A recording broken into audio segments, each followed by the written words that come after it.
Hello student.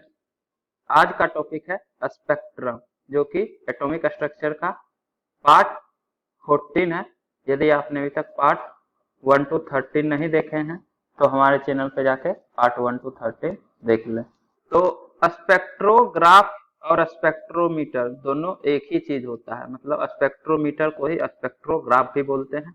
अब ये spectrograph क्या है? तो ये होता है, it is an instrument which separates the different wavelength and collection of these wavelength on a photographic plate is called spectrum। तो फोटोग्राफिक प्लेट पे डिफरेंट वेवलेंथ, इसका कलेक्शन जो है स्पेक्ट्रम कहलाता है। और स्पेक्ट्रोग्राफ वैसा इंस्ट्रूमेंट होता है जो कि डिफरेंट वेवलेंथ को सेपरेट कर देता है, मतलब स्पेक्ट्रोग्राफ है मान लीजिए ये। इससे आप लेमडा 1, लेमडा 2, लेमडा 3, लेमडा 4 इस टाइप के बहुत सारे वेवलेंथ वाले फोटोन को अगर पास करवाइएगा तो ये सभी को सेपरेट कर देगा, लेमडा 1, लेमडा 2, लेमडा 3, लेमडा 4 इस तरह से। और इस डिफरेंट डिफरेंट वेवलेंथ का कलेक्शन फोटोग्राफिक प्लेट पे स्पेक्ट्रम कहलाता है। Collection of this wavelength on A photographic plate is called spectrum. अब ये स्पेक्ट्रम जो है दो पार्ट में क्लासिफाई होता है, on the basis of source और on the basis of nature. मतलब स्पेक्ट्रम जो है, उस स्पेक्ट्रम का सोर्स क्या है, मतलब कौन सा सोर्स है जो कि डिफरेंट डिफरेंट वेवलेंथ इमिट कर रहा है और उसको हम लोग फोटोग्राफिक प्लेट पे कलेक्ट करेंगे उस डिफरेंट डिफरेंट वेवलेंथ को, तो वो स्पेक्ट्रम फॉर्म करेगा। तो उस स्पेक्ट्रम का सोर्स क्या है, सिमिलरली जो स्पेक्ट्रम बन रहा है उसका नेचर क्या है। तो सोर्स के बेसिस पे इसको फर्दर दो पार्ट में क्लासिफाई करते हैं, इमिशन स्पेक्ट्रम और एब्जॉर्प्शन स्पेक्ट्रम। और नेचर के बेसिस पे स्पेक्ट्रम होता है continuous spectrum, discrete spectrum. Discrete spectrum आपका फिर से दो पार्ट में क्लासिफाई होता है, लाइन स्पेक्ट्रम और बैंड स्पेक्ट्रम। जो है एक एक करके हर एक स्पेक्ट्रम को देखते हैं। इमिशन स्पेक्ट्रम क्या होता है, एब्जॉर्प्शन स्पेक्ट्रम क्या होता है, continuous spectrum, discrete spectrum. Discrete में फिर दो टाइप होगा, एक लाइन स्पेक्ट्रम और एक बैंड स्पेक्ट्रम। ये क्या होता है एक एक करके देखते हैं। फर्स्ट है आपका इमिशन स्पेक्ट्रम। तो नाम से ही पता चलना चाहिए कि अगर किसी सोर्स के द्वारा रेडिएशन इमिट हो रहा है, तो इमिट हो रहा है तो वो इमिशन स्पेक्ट्रम कहलाएगा। मतलब डिफरेंट डिफरेंट वेवलेंथ का रेडिएशन अगर वो इमिट करे, ठीक है, तो डिफरेंट डिफरेंट वेवलेंथ का अगर रेडिएशन इमिट करेगा और उसको हम लोग फोटोग्राफिक प्लेट पे कलेक्ट कर लेंगे, कलेक्शन ऑफ दिस वेवलेंथ, यही आपका इमिशन स्पेक्ट्रम कहलाएगा। When A radiation from a light source or from electric discharge tube are directly separated by a prism and collected on a film, then a spectrum obtained is called emission spectrum। तो sunlight जो होता है वो white light होता है, मतलब सन जो है व्हाइट लाइट रेडिएट करता है। तो उस व्हाइट लाइट को अगर आप प्रिज्म के द्वारा पास कर दें, प्रिज्म के द्वारा पास करते हैं व्हाइट लाइट को, तो ये जो है मेनली 7 कलर का बना होता है, तो 7 कलर में ये व्हाइट लाइट ब्रेक कर जाता है। और डिफरेंट डिफरेंट वेवलेंथ का रहता है ये जो सातों लाइट है विव जीओ, तो सब डिफरेंट वेवलेंथ को अगर फोटोग्राफिक प्लेट पे कलेक्ट कर लें तो ये जो स्पेक्ट्रम बनेगा इसी को इमिशन स्पेक्ट्रम बोलेंगे। सोर्स सन से रेडिएशन इमिट हो रहा है इसलिए ये emission spectrum. When radiation from a light source are directly separated by a prism, prism आपका स्पेक्ट्रोमीटर की तरह वर्क करता है क्योंकि ये डिफरेंट वेवलेंथ वाले फोटोन को सेपरेट कर देता है, सेपरेट कर देता है ना, violet, indigo, blue, green, yellow, orange, red. तो ये स्पेक्ट्रोमीटर की तरह एक्ट करेगा। तो स्पेक्ट्रोमीटर से पास करेंगे तो ये सेपरेट हो गया। अब इस सेपरेटेड वेवलेंथ वाले को कलेक्ट कर लीजिए, collection on A photographic plate, यही आपका स्पेक्ट्रम कहलाता है। तो ये जो कलेक्शन फोटोग्राफिक प्लेट पे बनेगा ये आपका स्पेक्ट्रम कहलाएगा विवजीओ। और ये इमिशन स्पेक्ट्रम है क्योंकि सन के द्वारा इमिट हो रहा है, कोई सोर्स के द्वारा स्पेक्ट्रम इमिट हो रहा है, डिफरेंट डिफरेंट वेवलेंथ का रेडिएशन इमिट हो रहा है, तो ये इमिशन स्पेक्ट्रम कहलाएगा। लाइक सनलाइट, सनलाइट आपका लाइट सोर्स है, सन के द्वारा ये लाइट सोर्स रेडिएट हो रहा है। इसके बाद ये जो स्पेक्ट्रम बन रहा है इसका नेचर क्या है, मतलब ये कंटिन्यूअस स्पेक्ट्रम है या लाइन स्पेक्ट्रम है। तो ये जो है कंटिन्यूअस स्पेक्ट्रम होता है विव जीओ, क्योंकि ये सारा वेवलेंथ जो है एक दूसरे में इंटरमिक्स हो जाता है। Continuous spectrum of mainly 7 colour gap intermix, so it is continuous spectrum, no gap. कहने का मतलब वेवलेंथ के बीच में कोई गैप नहीं है। जैसे डिप्जियोर वायलेट का वेवलेंथ होता है 4000 एंगस्ट्रॉन और रेड का होता है 8000 एंगस्ट्रॉन। तो व्हाइट लाइट में 4000 एंगस्ट्रॉन से लेके 8000 एंगस्ट्रॉन वाला जितना पॉसिबल वेवलेंथ है सभी रेडिएशन रहता है डिप्जियोर के अंदर। ऐसा नहीं है कि वायलेट के कोरस्पॉन्डिंग 4000 है, इंडिगो का 4001 है या 5000 मान लीजिए। सिमिलरली ब्लू का 6000 एंगस्ट्रॉन, ग्रीन का मान लीजिए 6500, 7000, 7500 और 8000। सिर्फ यही वेवलेंथ एग्जिस्ट नहीं करता है। 4000 से 8000 के बीच में जितना वेवलेंथ पॉसिबल है, 4001, 4001.00001, 4002, 4002.002, 4003, जो भी रियल नंबर आ रहा है 4000 से 8000 के बीच में सभी वेवलेंथ पॉसिबल है। मतलब ये कंटिन्यूअस है, कहीं पे डिस्क्रीट नहीं है, कोई ऐसा वेवलेंथ नहीं है जो नहीं है। इसी में सिर्फ 7 रहता है कि 4000 है, फिर 5000 है, मतलब 4000 के बाद 5000, बीच में जितना है ये सारा नहीं है, मतलब कंटिन्यूअस नहीं है, डिस्क्रीट हो गया। तो अगर गैप आ जाएगा तो वो डिस्क्रीट स्पेक्ट्रम कहलाएगा। यहाँ पे एक भी गैप नहीं है। जैसे ही वायलेट खत्म होता है 4000 से लेके कुछ वेवलेंथ तक तो वायलेट कलर ही शो करेगा लाइट का। उसके बाद वायलेट जैसे ही खत्म हुआ इंडिगो आ गया। ऐसा नहीं है कि वायलेट के बाद कुछ गैप होगा। जैसे 4000 से मान लीजिए कि 4200 एंगस्ट्रॉन तक वायलेट है, तो 42.001 जैसे ही हुआ इंडिगो आ जाएगा। कोई गैप नहीं है बीच में, मतलब जितना रियल नंबर पॉसिबल है सभी वेवलेंथ का एंगस्ट्रॉन है, लेकिन वो रियल नंबर 4000 से 8000 के बीच में होना चाहिए। तो सभी वेवलेंथ है तो ये कंटिन्यूअस स्पेक्ट्रम कहलाएगा। अगर गैप रहता तो वो डिस्क्रीट स्पेक्ट्रम कहलाता। तो ये जो सनलाइट रहता है ये कंटिन्यूअस स्पेक्ट्रम उसका नेचर होता है। ये जो इमिशन स्पेक्ट्रम है सन के द्वारा इमिट हो रहा है इसलिए इमिशन स्पेक्ट्रम कहलाएगा और कंटिन्यूअस स्पेक्ट्रम रहता है। इसके बाद discrete emission spectrum, line spectrum और बैंड स्पेक्ट्रम, ये दोनों डिस्क्रीट स्पेक्ट्रम होता है। अब ये लाइन स्पेक्ट्रम कैसे बनता है? तो किसी भी एटम के अंदर जो ट्रांजिशन होता है n1 से n2 में, मतलब इलेक्ट्रॉन जो है एक ऑर्बिट से दूसरे ऑर्बिट में जंप करता है, तो उसके करस्पॉन्डिंग जो फोटोन इमिट होता है उसका वेवलेंथ कुछ ना कुछ होता है।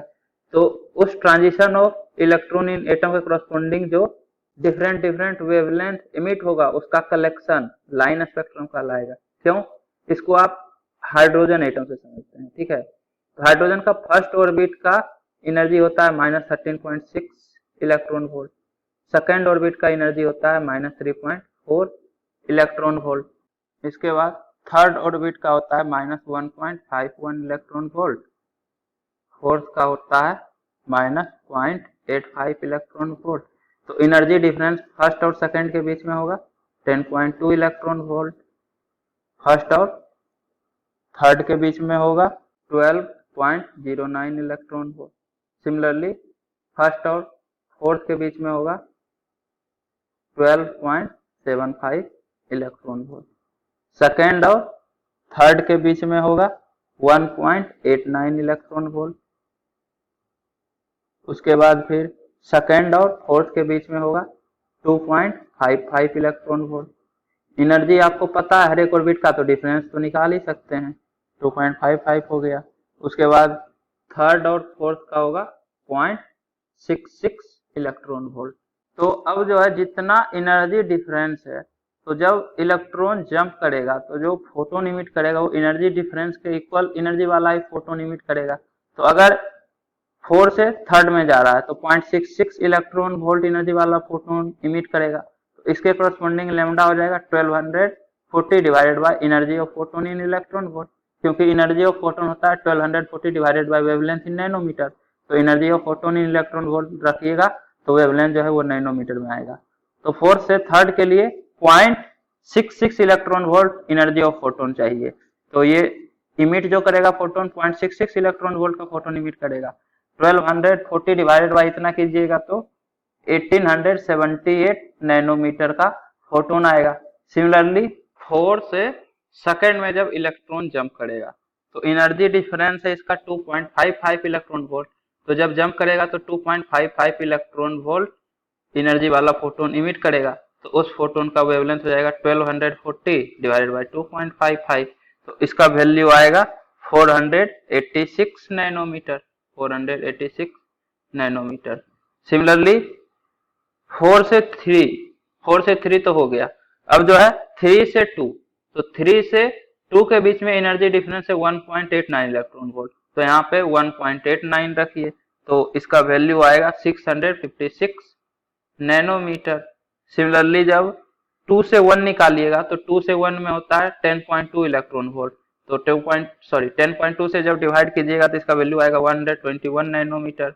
जब 3 से 1 कीजिएगा तो 102 नैनोमीटर होगा। एनर्जी डिफरेंस होता है 12.09, तो 12.09 से डिवाइड करना पड़ेगा तो 102 नैनोमीटर आएगा। और 4 से 1 में 97 नैनोमीटर आता है। 12.75 से डिवाइड करना पड़ेगा क्योंकि फर्स्ट और फोर्थ ऑर्बिट के बीच में एनर्जी डिफरेंस है 12.79 इलेक्ट्रॉन वोल्ट का।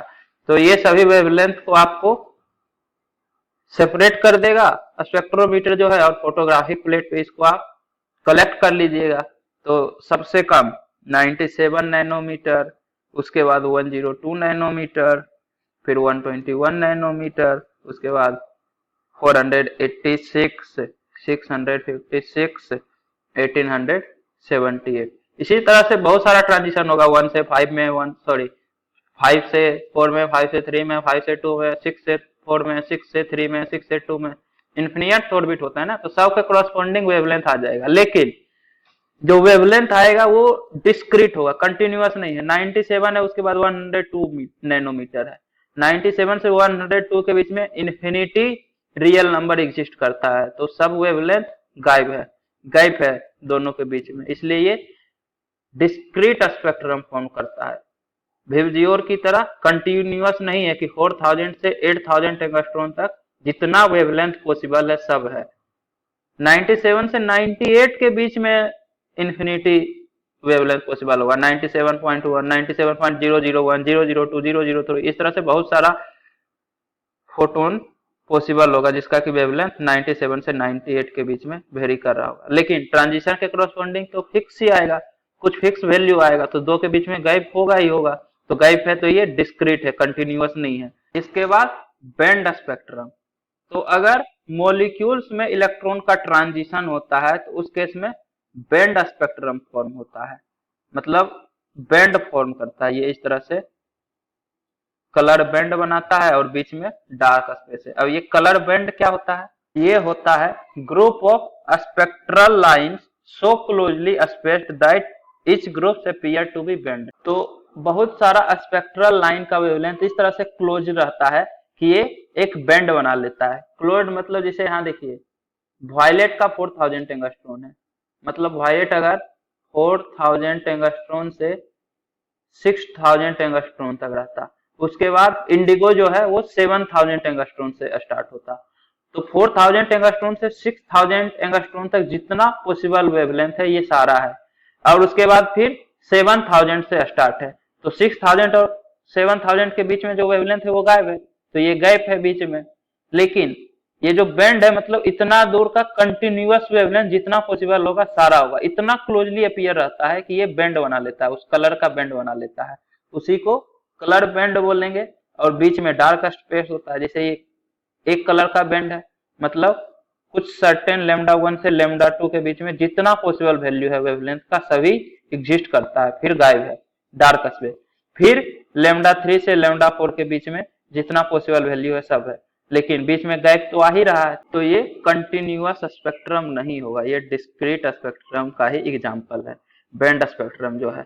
और इसके बारे में हम लोग डिटेल में केमिकल बॉन्डिंग में पढ़ेंगे, मॉलिक्यूलर ऑर्बिटल थ्योरी, वहां पे देखेंगे कि मॉलिक्यूल्स में किस तरह से इलेक्ट्रॉन का ट्रांजिशन होता है। अभी बस ये ध्यान रख लीजिए कि मॉलिक्यूल्स में भी जो ट्रांजिशन होता है इलेक्ट्रॉन का ये भी डिस्क्रीट स्पेक्ट्रम ही फॉर्म करता है, डिस्क्रीट इमिशन स्पेक्ट्रम। और वेवलेंथ इमिट करता है इसलिए इमिशन स्पेक्ट्रम, अगर वेवलेंथ एब्जॉर्ब करता तो एब्जॉर्प्शन स्पेक्ट्रम कहलाता। इसके बाद एब्जॉर्प्शन स्पेक्ट्रम, इमिशन स्पेक्ट्रम हो गया, अब एब्जॉर्प्शन स्पेक्ट्रम। इसमें क्या होता है कि आपके पास जो व्हाइट लाइट है इसको किसी केमिकल सॉल्यूशन से पास करते हैं, पास करने के बाद जो लाइट रे आया इसको स्पेक्ट्रोमीटर से पास करेंगे, मतलब प्रिज्म से पास करेंगे, तो ये डिफरेंट वेवलेंथ वाले फोटोन को सेपरेट कर देगा, तो व्हाइट लाइट जो है वो सेपरेट हो जाता है। लेकिन जब सेपरेट हो गया, इसको फोटोग्राफिक प्लेट पे कलेक्ट किए तो देखा गया कि इसमें से येलो कलर गायब है। व्हाइट लाइट में तो विबजी और जितना है सभी होना चाहिए। NaCl सॉल्यूशन से पास करने के बाद जब प्रिज्म से पास किए तो सारा वेवलेंथ है, वायलेट है, इंडिगो है, ब्लू है, ग्रीन है, ऑरेंज है, रेड है, येलो कलर नहीं है। येलो में देखिए डार्क है, मतलब येलो कलर जो है ये इस सॉल्यूशन के द्वारा एब्जॉर्ब्ड हो गया, NaCl सॉल्यूशन के द्वारा येलो लाइट एब्जॉर्ब हो गया, इसलिए येलो लाइट की जगह डार्क स्पेस है, येलो वाला वेवलेंथ गायब है। ग्रीन के बाद डायरेक्ट ऑरेंज स्टार्ट हो जाता है। Dark lines in yellow region of continuous spectrum. तो व्हाइट लाइट का जो स्पेक्ट्रम होता है वो कंटिन्यूअस होता है, लेकिन येलो रीजन में डार्क लाइन है क्योंकि NaCl सॉल्यूशन के द्वारा येलो कलर एब्जॉर्ब हो गया। अब ये जो कलर एब्जॉर्ब होता है ये नेचर ऑफ एलिमेंट पे डिपेंड करता है। अगर NaCl सॉल्यूशन की जगह दूसरा केमिकल सॉल्यूशन रहेगा तो जो वेवलेंथ एब्जॉर्ब होगा वो भी जरूरी नहीं है कि येलो ही हो सकता है कि इस बार डार्क लाइन ग्रीन रीजन में आ जाए, मतलब जो सॉल्यूशन है आपके पास वो ग्रीन कलर वाला वेवलेंथ एब्जॉर्ब कर लिया, तो यही आपका एब्जॉर्प्शन स्पेक्ट्रम कहलाएगा। अब जो है अगले लेक्चर में हाइड्रोजन स्पेक्ट्रम के बारे में पढ़ेंगे कि हाइड्रोजन के करस्पॉन्डिंग कैसा स्पेक्ट्रम फॉर्म होता है और वो किस रीजन में लाई करता है इलेक्ट्रोमैग्नेटिक वेव के। तो उम्मीद करता हूं कि आपको ये वीडियो पसंद आई होगी। यदि आपको वीडियो पसंद आई है तो इसे लाइक करें, कमेंट करें और अपने दोस्तों के बीच शेयर करना ना भूलें। Thank you.